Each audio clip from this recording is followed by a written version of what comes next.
Добро е што во законските решенија изграден е став по предметите од организирани криминал и корупција да постапува основното јавно обвинителство за гонење на организирани криминал и корупција, наместо како што имаше идеи за формирање на две обвинителства. Со тоа нема да има преклопување на надлежностите меѓу двете обвинителства и ќе може поуспешно и поефикасно да се организира работата на ова обвинителство. Сакам да појаснам дека обвинителите од поранешното специјално јавно обвинителство во законот немаат повластен третман, ниту пак се обвинители во обвинителството за гонење организиран криминал, тие остануваат во обвинителствата каде беа вработени пред изборот на специјални обвинители. Имајќи предвид дека тие работеле на одредени сложени предмети, законот пропишува дека ќе продолжат да работат во овие предмети до нивно завршување.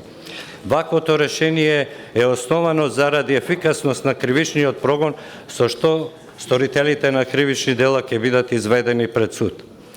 Законот доследно го гради принципот дека изборот на јавни обвинители е во надлежност на Советот на јавните обвинители.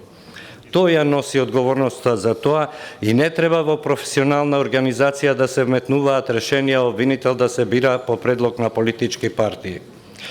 Од не помало значење е и предвидената финансиска самостојност на основното јавно обвинителство за гонење на организиран криминал и корупција, а важно е што средствата за работа на јавното обвинителство се обезбедуваат во висина од најмалку 0,4% од буџетот на државата, што е новост за разлика од досегашното финансирање на обвинителството. Ова е во насока на зацврстување на самостојноста на јавното обвинителство.